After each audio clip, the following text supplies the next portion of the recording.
Okay. What's up, comic book fans? Pete here from Comic Books Transformed, where we talk about all the adaptations based on your favorite comic books. Star Wars has a long history of being adapted into comic book form, and one of its best shows just ended. A show that I don't think I would ever want to see a comic book version. I'd never want to see an Andor comic. What about you, Brian? Yeah, I very clearly stated that I was not excited about the show prior. I think that sentiment kind of carried across the viewing public as well. That it just didn't sound like a very compelling show, but obviously they really made something special out of it. Yeah. Today we are talking about the season finale of Andor and Andor as a whole. And then, of course, before we start that, we're going to be talking about the Guardians of the Galaxy holiday special. But I wanted to address that point you just made, Brian. My friend from work went to go see Rogue One in IMAX. They had that this year, a couple weeks ago. And before that started, they did a little sneak peek at Andor. They also gave out posters for people that attended the screenings. My coworker was so kind, he actually brought me one of those posters, even though I couldn't make it. And I looked at the poster, I looked at all these characters, and I'm like, who the fuck are all these people? And I kept thinking to myself, oh man, this show is going to be kind of lame. There's going to be all these characters I don't care about. But boy, could I have not been more wrong, you know? Yeah, I didn't realize that you also had the poster. So yeah, you should definitely frame that and hang that up somewhere. Exactly. When I got it, I was like, oh, this is a throwaway thing. And now I'm like, shit, I got to get this in a frame. I got to just put this up where I can look at, Cyril Garn's face or whatever the fuck his name Zero is. Karn. Karn, there you go.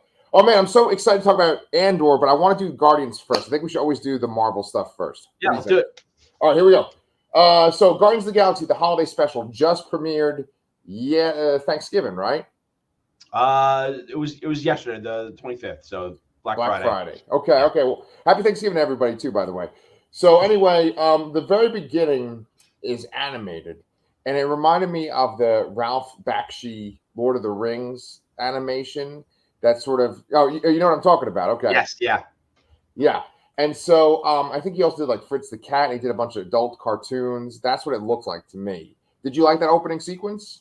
Yeah, it looked cool. It was a nice throwback. I'm assuming they did that. I mean, I guess that's just a general framing device they use in a lot of movies and shows. But maybe they couldn't get Michael Rooker on set for it because they did this on kind of like off days during filming Guardians 3, and obviously Yondu is dead, so he probably wasn't there for the majority of filming of Guardians 3. So they had to figure some way around it. And they decided to animate it instead. Yeah, I think you might be right about that. It's so interesting about Yondu at this point too, because I feel like the Marvel Comics version of Yondu is now Michael Rooker's Yondu, and the comic book version of him is so different from the movie version of him. Yeah, I used to read the Guardians of the Galaxy comic in the '90s with him and Charlie 27 and Nikki and what was it? God, what the Starhawk and all those people. Yeah. That's my first introduction to the Guardians too, even though I didn't read that comic. I think that like Jim Valentino was the artist on that book, and he's one of the founding members of Image. I know that like the artwork was really great on that. I always remember because it takes place like in the far future, and their leader, I can't remember his freaking name now, but he's the guy that has the shield. He has Cap's shield. Oh yeah, Vance Astro. There you go. Right. Yeah. And like, for Guardians fans, because we do talk about the comics that all this shit gets adapted from. Brian and I are mainly fans of the Guardians comics going back to when it was the Dan Abnett and Andy Lanning run of Guardians of the Galaxy, which the movies are pretty much taken from that. Like James Gunn kind of draws from all different cosmic Marvel stories, but that's like the foundation. Is that? Yeah, and he does include that original Guardians team and at least Guardians 2 here and there. I mean, Yondu is obviously from that, obviously, and Sylvester Stallone played Starhawk or Stakar. They had Martinex there, which was with another James Gunn frequent collaborator, Michael Rosenbaum, and who else was in it? Was it not Lucy Liu? It was Michelle Yeoh, right? Michelle Yeoh, yeah, she played Alita. And then like Miley Cyrus was the voice of this like droid or whatever, like this like Yeah, robot. so that was the one character I didn't know because I guess that they added her later. Yeah. So I didn't know that character at all. But the other ones, all the names sounded familiar to me. That was actually Guardians was one of the first books that I read like a crossover with the Korvac Quest or Korvac Saga. Korvac Saga, yeah. That it was them and the Avengers and something else. I don't even think I had the entire thing. I had like 3 or 4 of the parts of 5 or 6 or whatever it was. Yeah. But that was like one of the first things that I'm like, wow, I want to find out what happens here. When I was like, 10 or 11. Yeah.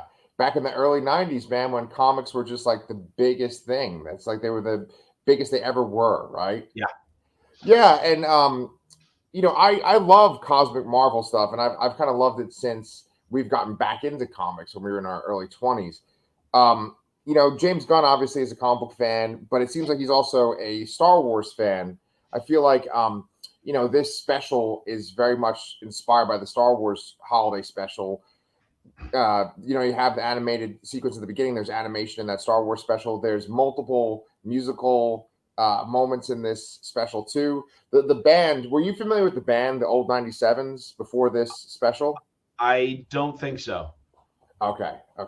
Yeah, I mean, I don't really recognize their music, and then you can't really recognize them because they're weird looking aliens in this special, right?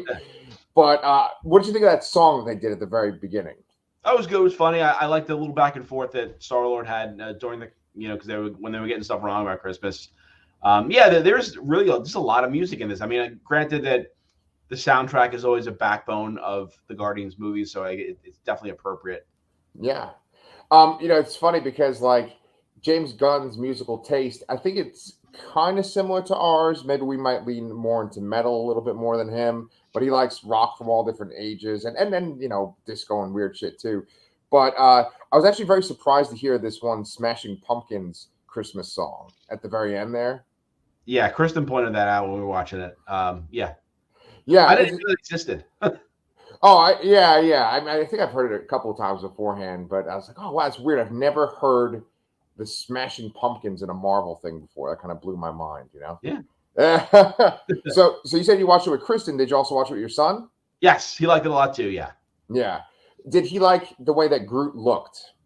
Yes, that was one of his favorite things. He said that Groot was his favorite. Okay. I know he likes big guys, right? Like, yes. Yeah. Well, what did you think of Groot's look, though? I think it looked good. I mean, he's obviously growing. He's I guess he's maybe like early 20 equivalent. Maybe. That's what I think. Yeah. Do you think that when the Guardians of the Galaxy Volume 3 movie takes place like very close in time to this special? It has to. I think so. Yeah. So Groot will be like that in. I think so. Yeah. I don't think they would have designed that look and invested in that CG for just that one brief view of it. Yeah. Well, I mean, so we know a few things about that third movie, that they're sort of like beefing up side characters more in this special. I think they're going to be beefed up in the third movie too. Like, because, Mantis has clearly, I mean, based on this special, Mantis has definitely become one of the main characters of the team. Then we also Nebula, has always been sort of like a antagonist in the previous 2 movies. I mean, she's definitely like a core member of the team now. They showed Cosmo, which Cosmo is kind of big in the comics, the modern Abnett and Lanning comics. But Cosmo was voiced by Maria Bakalova. Who, have you ever seen anything with her? Or do you know who that is? I do know who it is. I didn't see the second Borat movie, but I know she played. She was in that, and she was in something else recently as a voice besides this that I can't recall off the top of my head. Yeah. Her voice sounded really familiar, and then I looked her up, and I was like, oh, yeah, she's in that Borat movie. Do you think that implies that Cosmo is a girl, or do you think it's just that, like, Cosmo's a boy dog and it's a girl? They flat out said in the MCU, Cosmo's a girl, which, fine, whatever. Yeah, who cares? Oh, no, they're gender-swapping dogs. Oh, my God. It was so woke. Oh, my God. What do you think about, like, these side characters becoming more, like, main characters now? There's two ways I thought about it. So I do like the expansion of the team. I always like when there's a lot of I always like when there's a lot of side characters. I think it gives depth to the world in general. Yeah. So I do enjoy when the teams get bigger, but at the same time, you do kind of lose focus on other characters when there's more, people to feed at the table. I do. One of my biggest fears about this is that I feel like the holiday special very prominently featured Drax and Mantis. Yeah. I feel that means that they are not going to be that prominent in the movie. We know that the movie is going to have a big focus on Rocket and the High Evolutionary. Yeah. And I imagine there'll be a decent focus on Star-Lord and Gamora as well. I Right. feel like those are going to be like the A and B plots of the movie. And I feel like maybe, again, the other characters are going to take more of a backseat. Yeah, I think you're right. I think you're definitely right Maybe about that. Nebula will play into the Gamora plotline as well. Right. Well, okay, let's unpack that for a second. So they say that Gamora is gone in this special. They don't say that Gamora is dead. They don't say, oh, there's another Gamora from another timeline here. So I always get kind of confused with the Marvel movie timeline now. Like, how many years ago do you think that Endgame was at this point? So I mean, I think this has to be taking place in Phase 4. This has to be post Endgame. So I would say it's anywhere between 1 to 2 years after. I might even say that this is after Thor: Love and Thunder. Yeah, They have another ship, the the Bowie. Bowie. I don't know if they were on the Bowie in Love and Thunder. I thought it was still the Benatar, but I could be Oh, wrong. oh man. So they've had the Milano, the Benatar, and the Bowie, huh? Bowie, yeah. Oh wow. Okay. The other big clue to me too is that they said they bought Nowhere, so they own Nowhere Yeah. from Yeah. the collector. Yeah. So to me, that like I mean, it could go either way with going before or after, but I really got to look up to see what ship was in Thor: Love and Thunder now to kind of confirm it. Yeah. Well, I think that like Infinity War ends, and then you jump 5 years into the future, and I think that made it like 2025 by the time of Endgame. Yes. And so I think that like all the stuff, like in Phase 4 so far is probably like either like 2026, maybe going into 2027. And so I think that Gamora, that is from this other timeline, she's probably been around for a while, but it looks like she, I guess, just left the Guardians. And I think that's kind of interesting because she never joined the Guardians technically. Sure. But I think it's interesting because that Gamora didn't have the chance to kind of bond with Nebula or have this kind of connection with Nebula. It's just that like Nebula is established as a good guy by the time this Gamora comes around. And Gamora is actually more of a bad guy, and so it makes me wonder like what's she doing right now? Why does she not want to be with the team? And these are kind of things that like will lead us into Guardians of the Galaxy 3. And like one other thing that I sort of wondered about was that they make a big deal in the special how Mantis is Quill's sister, right? Yes.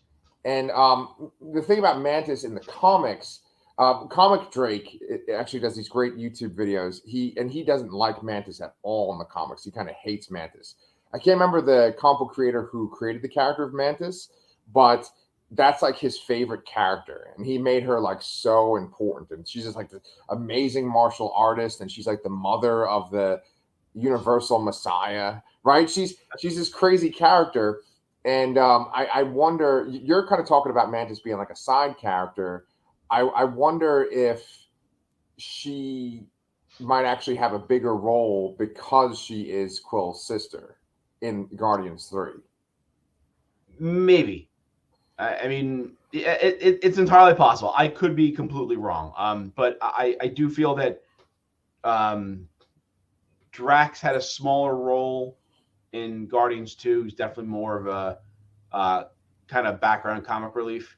Yeah. And it's possible that I don't know how they can cram major story arcs for all these characters in, especially too that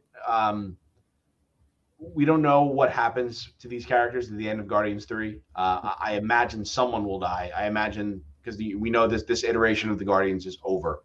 So it Yeah. really could go any way. But to me, having them featured in this and then also heavily featured in the third movie, when so far that little leaked footage that we saw, the trailer that I sent you that one time, Yeah. it doesn't appear that that's a major plot point to me. Okay. Okay. So maybe they have some kind of family overall plot line there. You know, Peter and Mantis are sisters, Gamora and Nebula are sisters by some means. Maybe they can tie that together somehow. But I think that this was a way to give them more prominence because they had diminished roles in the movie. Okay. Okay. All right. Well, let's see. The only thing I'm trying to think of is like how they're going to tie this all to like High Evolutionary and Adam Warlock in the next one. And I think Oh it's yeah, God, you have to tie in Warlock too. Holy crap! Yeah, there's no way. There's absolutely no way that they can feature them and have like. I'm sure they'll have some kind of character arc. Absolutely, because they have to.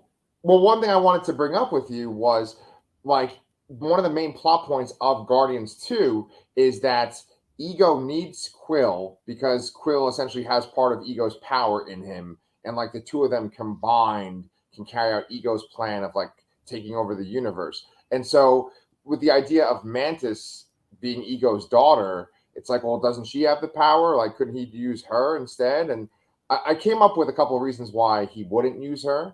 Like one, Ego killed all of the children that like sort of didn't have his potential or whatever. Yeah, he killed everyone that didn't have the celestial gene passed on to them. So right, yeah. So my assumption is that like she didn't have it, but that she he just had like he liked her or that he saw purpose. No, she was useful to him because she was able to put him to sleep so he can rest or recharge or whatever. I think he saw the potential in that, and that's why he didn't kill her. Yeah.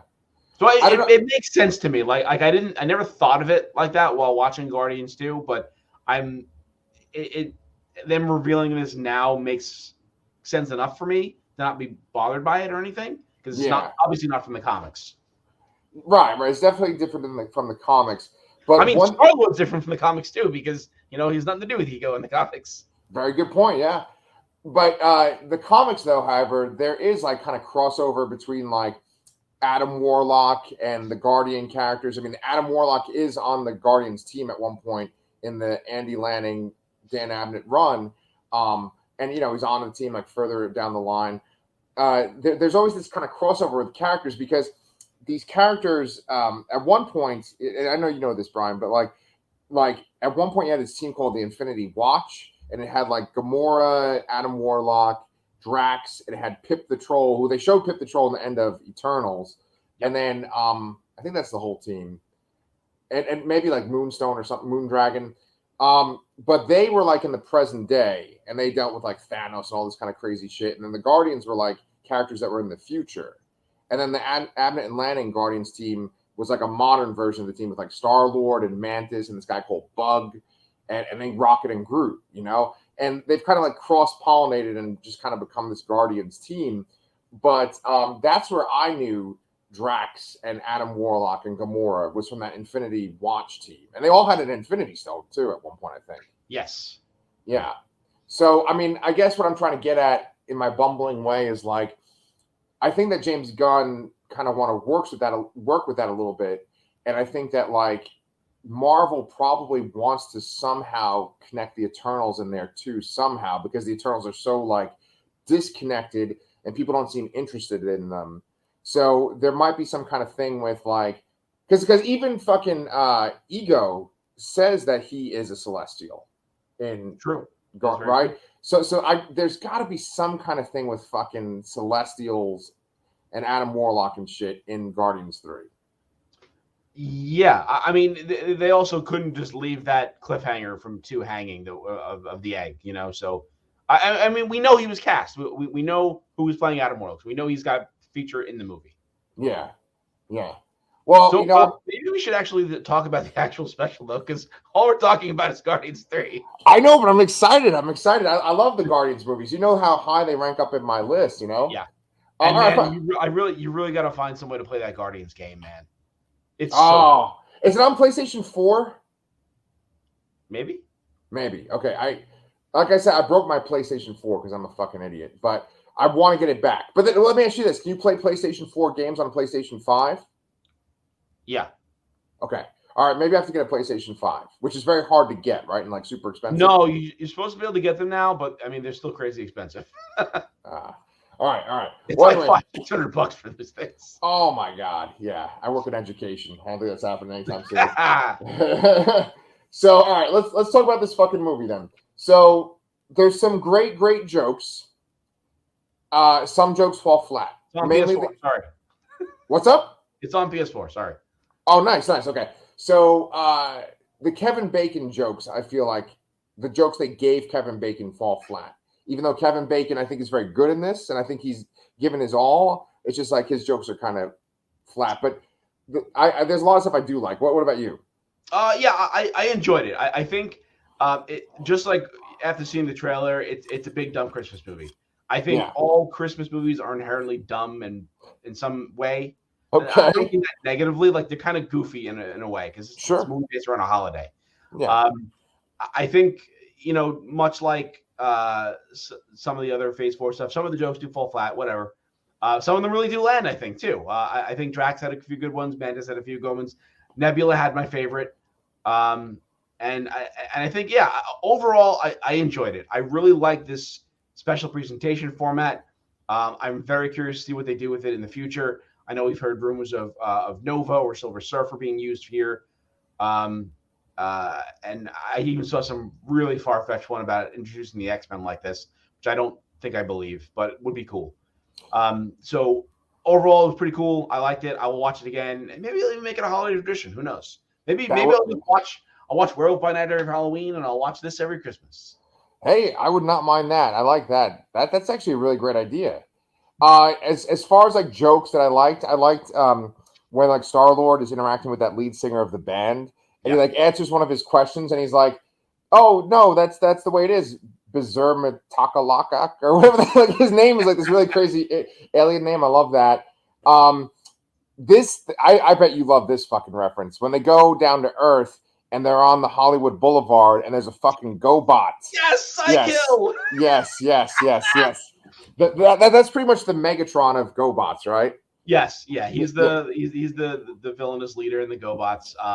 The leader of I think they're called the Renegades in GoBots. But yeah, that was a nice deep cut. They actually called him a GoBot.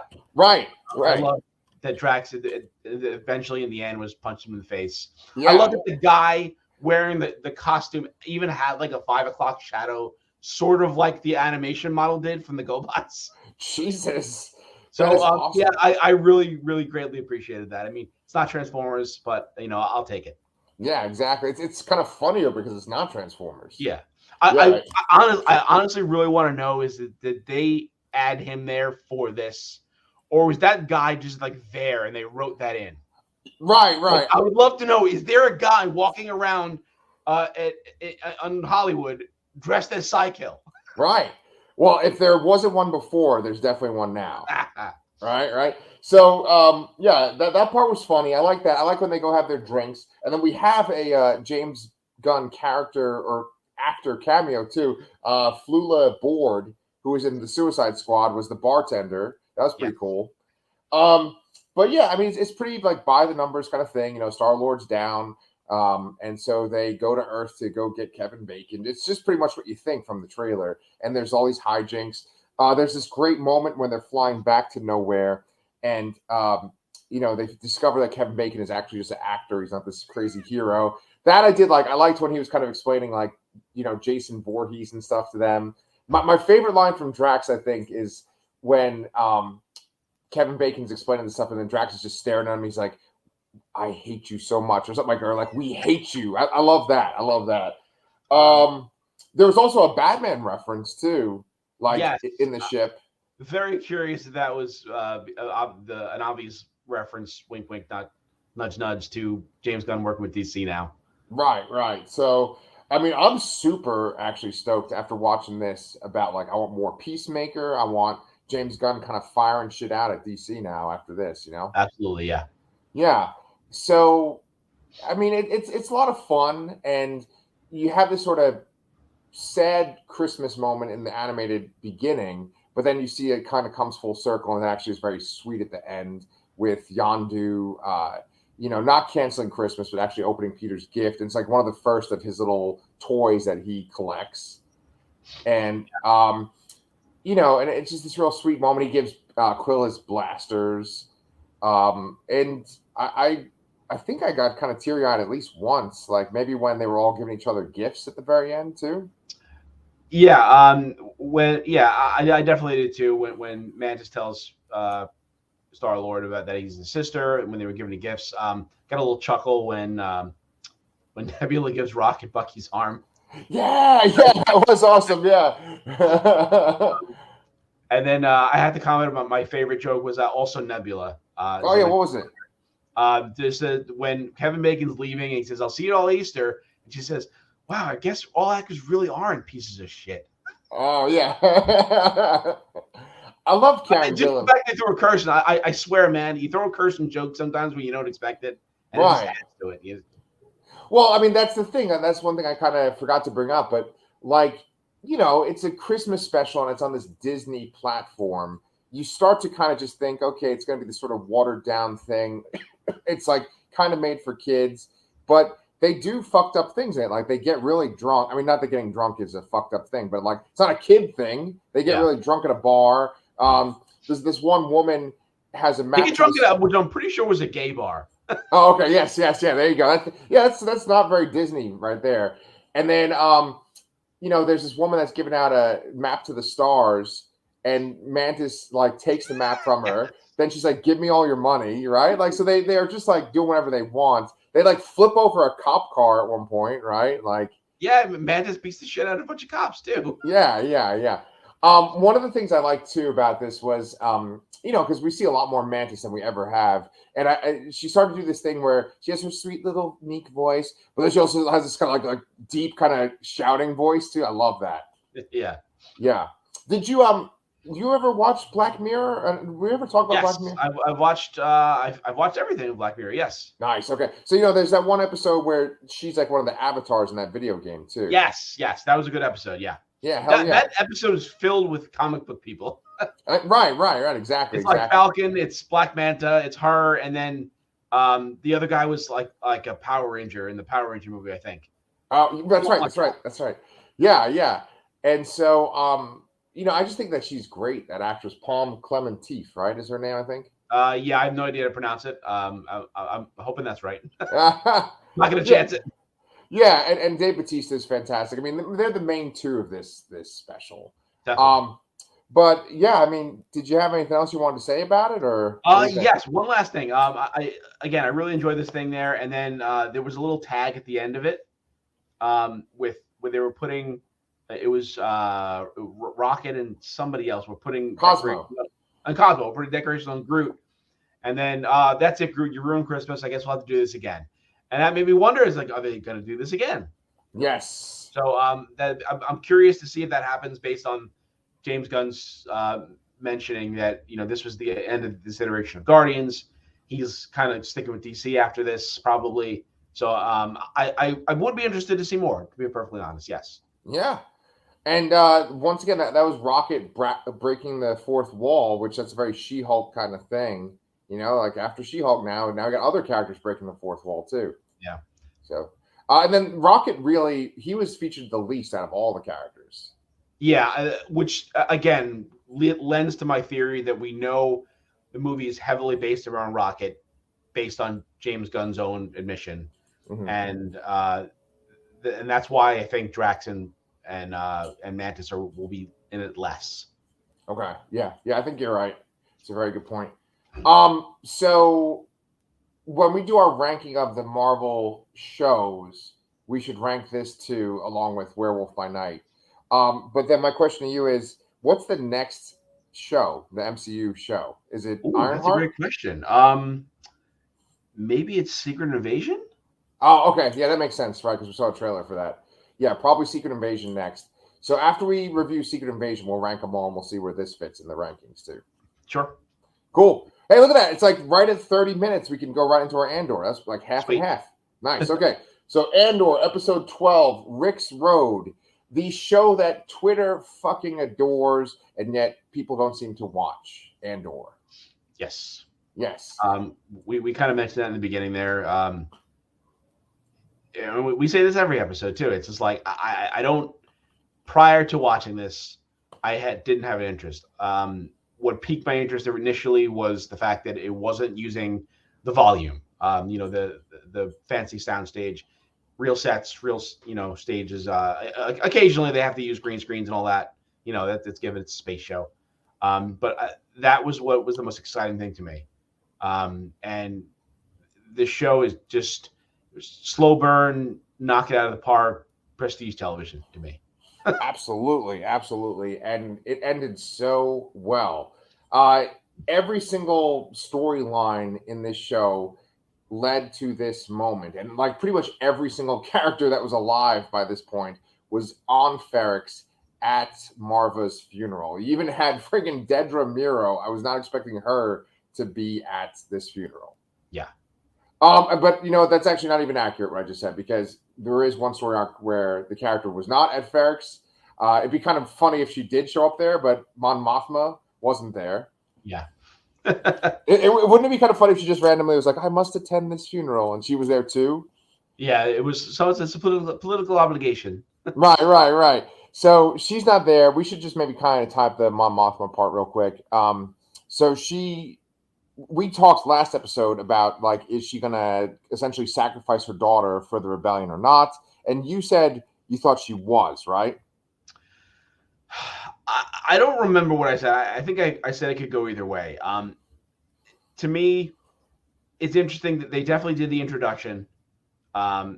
Wait, was that this episode or was that last episode? The introduction to the son is this episode. It is this episode. So they met. I don't necessarily think that it's going to turn out as bad as it seems, because she almost seemed excited about it. She seemed very interested in.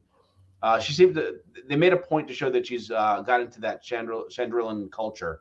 Yeah. This is a very Chandrilan thing. So maybe it's not such a bad thing to her in her eyes, but inside, Mon Mothma is probably like destroying her, Yeah. And maybe that comes into play later on somehow, that that she essentially used her daughter to dig herself out of a hole. At the same time, though, there was that very interesting scene when they left the party and the driver was listening in. Yep. Where Mon Mothma plants the seed that Perrin has a gambling problem. Right. Now, at this point here, I can't decide if this was a way to just throw off the Imperials in general, if Perrin is aware of it or in on it, or this is a way to avoid the arranged marriage and to explain the missing money otherwise. Yeah, I saw it as kind of housekeeping. I saw it that, like, she's essentially trying to preemptively blame him for that debt that she has, and like he's the cause, and that she has essentially given up on him, and she's like, you take the fall for it. That's how I took it. I'm not sure. I don't think. Yeah, I just don't know. It's weird to me also that, I mean, he clearly is fighting back against the accusation of it. Right. But like at some point, he's got to, that has to be resolved in some way. They have to figure out that he wasn't actually doing that, or maybe he was. I don't know. It seemed like a weird thing there. I think it's going to have more of an importance than they let on initially there. Yeah, I mean, the Mon Mothma stuff is essentially leading to her having to flee Coruscant and end up on Yavin, right? Yavin 4. Yeah. So, like, I'm assuming that we'll see more of her daughter, her daughter's name is like Lay Dra or something like that. Her daughter's name is like Leda. Leda. It's like, yeah, we have Clea and Leda. Right. Like, their names are very close to a certain famous Star Wars character, right? But Davos Skulldune, I'm assuming that we'll see more of him next season, and that whole thing will kind of play a big part. And then eventually, like the Imperials will kind of get onto her, and she has to leave. That's the way Yeah, I kind of see it going. Whether her probably. husband gets arrested or killed along the way, we'll see. And whatever happens to her daughter, I'm assuming that like she'll probably have to abandon her daughter, and then her husband will either get killed or arrested. That's Yeah, my speculation. yeah. That's probably what's going to happen. Yeah. So besides that one thread line, there is basically every other character at this funeral. Did you see the funeral going the way that it did? Like, did you kind of think that was what was going to happen? Yes, essentially, yeah. It had to be a showdown between the people of Ferrix and the Imperial occupation there. I didn't quite see the speech from Marva coming. Right, right, But only in the sense that like there's no way the Empire would have let that go on for as long as it did. right. But as an audience, we needed to see it and hear the entire thing. Right. That's why it went as far as it did. Right. I thought the exact same thing. Like that speech is beautiful. I mean, they did a great job working Fiona Shaw into the show one last time. I mean, she's so awesome. Get her in there one more time. But I was not expecting that fucking droid to just like shoot up a big hologram of her. Once she was like, there's a darkness, it's like, come on, the Imperials would have been like, shoot that fucking droid. They would have done that right away.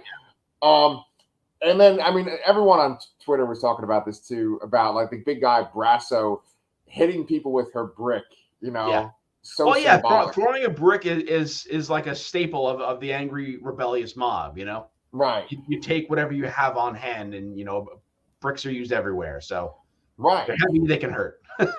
Right. And then like another staple is sort of like the Molotov cocktail, like the sort of like the homemade explosive. And that's another big part of this episode.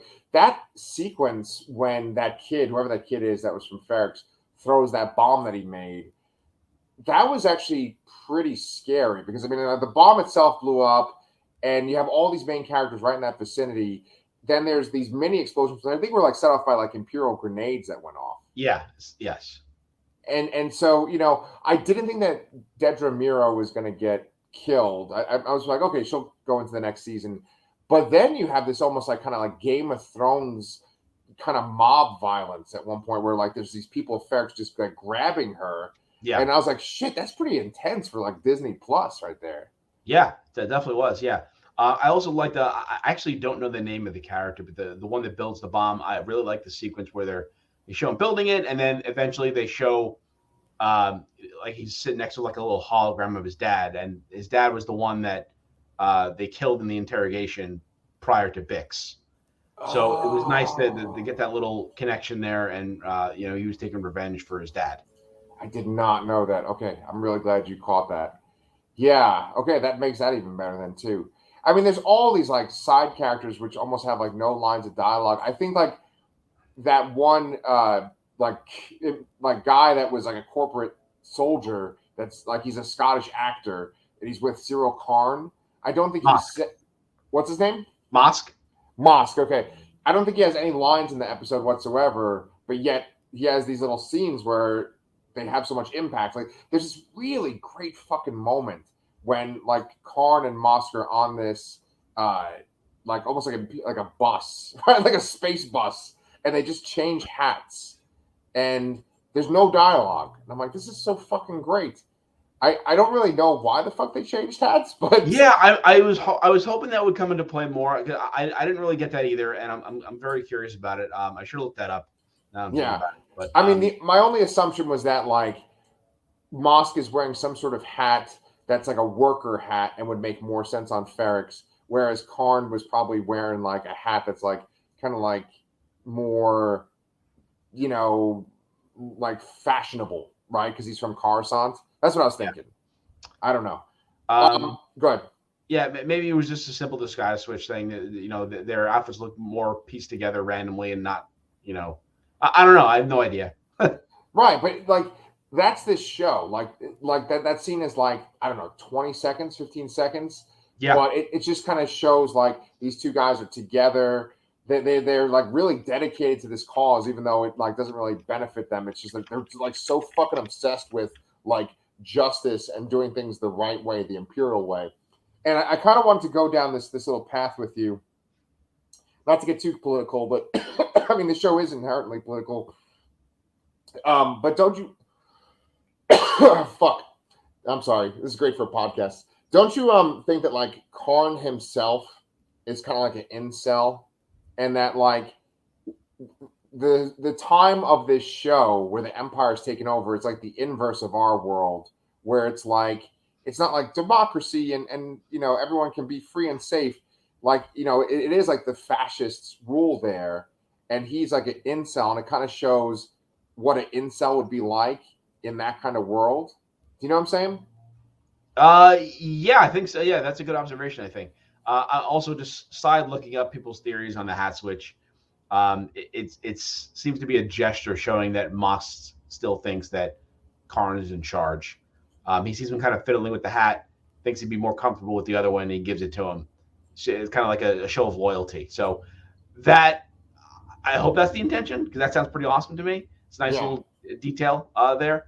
But I definitely see your point there that he definitely seems kind of like an incel culture, which can be attributed to sort of some of the problems in the world today here. Yeah. I mean, like we use that word incel all the time, and it's like, I don't know if people remember where it comes from, but it's like involuntarily celibate. And the way that he acts with Dedra Miro is so like, I'm a kind of boy that doesn't really have a lot of experience with women or any at all. And I'm like kind of obsessed with you because you gave me the time of day. And it's so creepy. I got really worried there for a second that they were going to kiss for some reason when they were like so close like that. I was thinking that maybe it's going to happen. It's going to happen. No. They 100% are going to do it next season. Oh, no. I hope they show it right on Disney Plus, too. Nice little rough sex scene. It's going to be like a hate fucking, though. It's right. Like that. It's like, I hate all these rebels and, Give me the information. Yeah. Oh, man. I can't wait. I can't wait till I log on with my fucking Mickey Mouse icon to go watch some Imperial hate sex on Disney Plus. Oh, I got to put in my code so I can get it. Password protected. Password protected. I want Clementine seeing that one. She's got the little baby Grogu icon for her. Anyway, wow, we're off fucking track here. Wait, you don't use Cyclops? Is your icon? You can use Cyclops for the Disney Plus. Mine is Cyclops. Yes. But he's not even a fucking character in the MCU. It's there. Here's a little side note. Who can we're kind of going off the rails here. Can you play against your friends on Marvel Snap? Not yet, but soon. Okay, yeah, because we got to play against each other. I got fucking Cyclops is my icon on Marvel Snap. Same here. Okay, duh, right? Okay, anyway, going back to the show, I got to point out the fucking droid's name is B2 Emo. Did you know that? I don't know how we never commented on that before. Right. Emotional droid, and his name is B2 Emo. It's B2 Emo. That's so fucking perfect. Here I am trying to like theory craft ways that they can like place his processor into a security droid. That's K2SO, but no, it's probably shit. No, and we just completely ignore the most obvious fucking thing. B2 Emo. B2 Emo. Oh my god, yeah, that's so fucking perfect. I love that droid too. Yeah. So he is the droid, and then one other detail about Cassian too is that he's listening to the manifesto from that guy Nemec. Right. So I love that. Now, here's one point I wanted to make. Before we go off the rails some more, is that Nemec's speech is very close in time to Marva's speech. It's like almost like right before it. And Nemec is talking about how it takes so much energy to have an empire, to have like this sort of fascist state. And he says that like it's so hard to control people. You have to put in so much effort. It's constant work. That's his speech, which sounds very positive. It sounds like that he uses the line like freedom is natural. Like you don't have to work to have freedom, right? Then Marva has this speech at her funeral, which is talking about this darkness spreading. And she even says, like, it might be too late. And that speech is very similar to the speech that Luthen tells Saw Gerrera, where he kind of says like, we might be too late already, or if not, the Empire is going to get so powerful that we can't do anything about it. Yeah. Right. And so what I wrote in our notes was, I think it's very interesting that the younger characters sort of feel like they can do more. They feel kind of more optimistic about what they can do, like Nemec and Andor himself. And then Kino is kind of in the middle where he's like, okay, I'm going to kind of use the system, but I will eventually benefit. And then Mon Mothma is like, we got to do something, but it's very dangerous.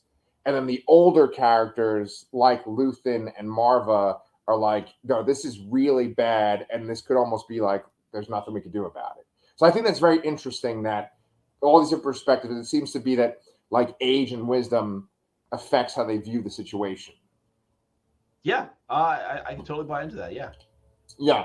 And at one point, someone said this on Twitter too, but Tony Gilroy, who's the showrunner, the guy is 66. And they were kind of talking about how, like, it's not necessarily that you like lose your ability or you're not putting out quality stuff the older you get. Like he put out this fucking awesome show and he's 66 years old, Yeah, absolutely.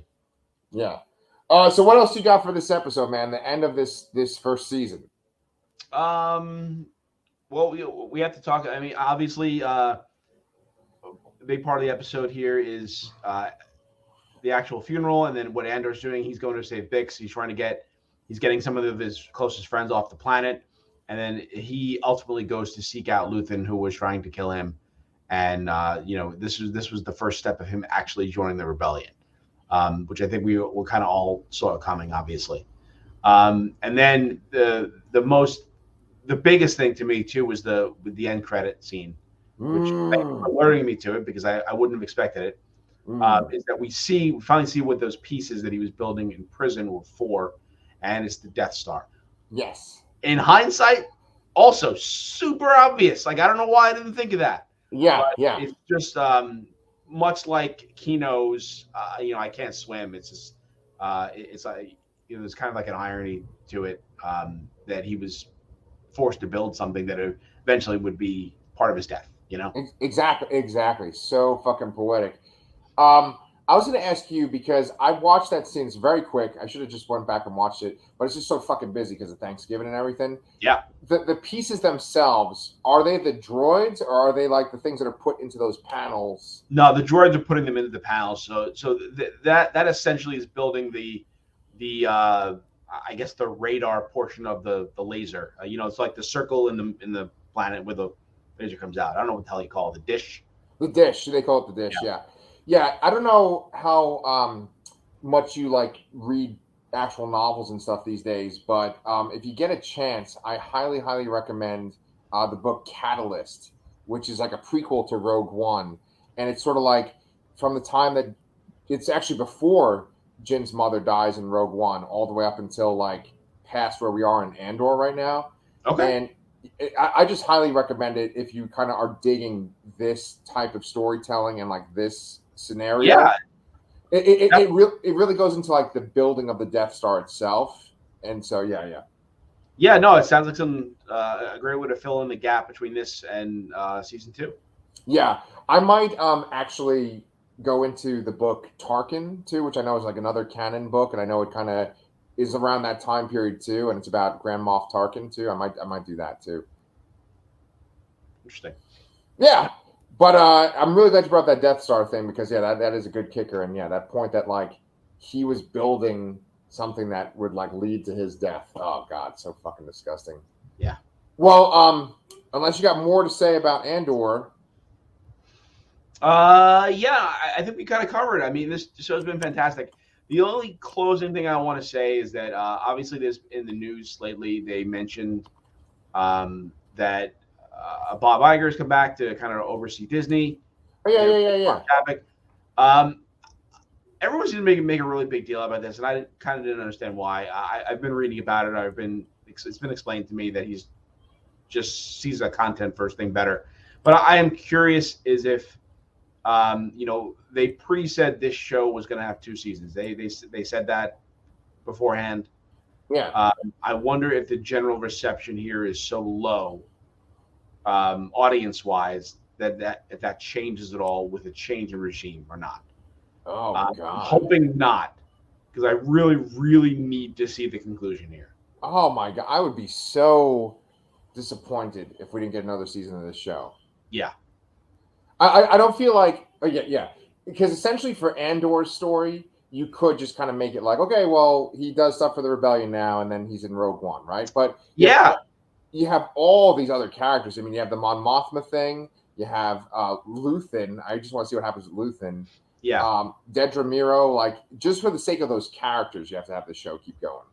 Yeah. That's exactly my point, is that I'm worried that, in theory, with the name of the show as it is, you could end it here for that character. Yeah. And it sort of makes sense. But all the other characters, it doesn't necessarily. Right. Exactly. So, yeah, I really, really hope that whatever the hell they're doing by putting this on ABC and Hulu, whatever, that it gets something somewhere, or maybe eventual word of mouth happens. Maybe there's a lull in content another time in next year. People start watching it retroactively, something. Wait. They're going to put this on like network TV? Just the first 2 episodes. Did we talk about this last week? If we did, I totally forgot. Oh, well, yeah. They're putting the first 2 episodes on ABC and Hulu and something else. Holy shit! Okay. Yeah, but not the first 3, which would make sense. Yeah, you're right. It's one arc. Yeah. But I guess their thought process was, we showed you for 2 episodes on the first day, so we'll do the same thing for TV. Just to get people to watch it. And I hope it works. I hope people pick this up. I hope seeing people online just consistently rave over it, except for those 2 guys. Right, the 2 guys, they're waiting for their General Grievous live action show. That I hope this just, because I mean, it's just a great show, and I hope more people get to see it. Amen. Yeah. Well, speaking of which, are you able to rank the live action Star Wars shows at this point? Yeah, there's not that many, so I think it should be pretty easy to do here. But maybe you should go first, just so I make sure I don't forget anything off the top of my head. Okay, so I'm going to go from. I'm also going to guarantee our rankings to be exactly the same. All right. I'm curious. I think you might be right, but so there's only 4 live action shows, right? Mandalorian, Book of Boba Fett, Obi-Wan Kenobi, and Andor. I'm going to rank them now from bottom to top. Yep. Bottom, the Book of Boba Fett. Above that, Obi-Wan Kenobi. Above that, Mandalorian, and then above that, Andor. So we're not the same. Oh shit. Okay. And I'm going to let you guess how mine differs. I think that you like Obi-Wan Kenobi more than the Mandalorian. No. Okay, I'm sorry. Okay. Yeah, quite the opposite. I have Obi-Wan as at the bottom, actually. Oh shit. Okay. Wow. I put Boba Fett at 3rd. I don't know why. It's just that it was less. I was more disappointed with Obi-Wan. I expected more. Okay. For Boba Fett. So I think Boba Fett was weird at times and stuff. Yeah. But I think there was more I didn't like about Obi-Wan than Boba Fett. So I mean, it's a close race there. Mm-hmm. But ultimately, that's kind of where I'm landing there. But Mandalorian is 2nd, and then this is hands down number 1. Yeah. And I'm curious to see what changes if when Mandalorian season 3 comes out in February. Right. And so that kind of begs the question, are these shows better when they have characters that are less established or characters that you haven't even met before, like Mando and Grogu and stuff, or in the case of like Andor, you haven't really seen him except for Rogue One. It's just like, do they have more to work with? Can they do more? Is it more interesting? Are expectations lower? And therefore, No, I'm almost looking at it in the sense of, with Andor and Obi-Wan, we know what happens. Yeah. It's a closed circuit, sort of. And your daughter was behind you there for a second. And there's your dog, too. Mandalorian and Boba Fett are more open-ended because they take place. I mean, I guess there's still a closed circuit, too, but it's a little more open. Right. Because it's more unknown. That's kind of how I look at them. But they're still different because one is good from each of those types and one is less good. So, I don't really know. I mean, I'm excited to see more of characters that I love, but at the same time, like I want to see what the next step is. Yeah, I mean, I really, really dug this show, and I would be very disappointed if they didn't make a season 2. I kind of feel the way you do about the other shows as well. What's the very next one that's coming up? Is it Ahsoka? I don't know if it's gonna be Ahsoka or Acolyte. Oh, Alkalite. Oh That's no a no no no no! It might be Skeleton Crew. I think that one's almost done filming. Actually, what the hell is that? that's the one with Jude Law. Okay. I have no idea what the hell this is even that you're talking about. Yeah, I don't know much about it, but I know it's Jude Law, and it's called Skeleton Crew. I don't know anything about it otherwise. All right, well, we will be covering that on Comic Books Transformed.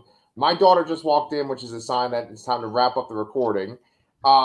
And so thank you so much for talking about Andor with me, Brian, and the Guardians Holiday Special. We're actually taking a break next week so that we can kind of get caught up on content, and we're going to watch Doom Patrol Season 4.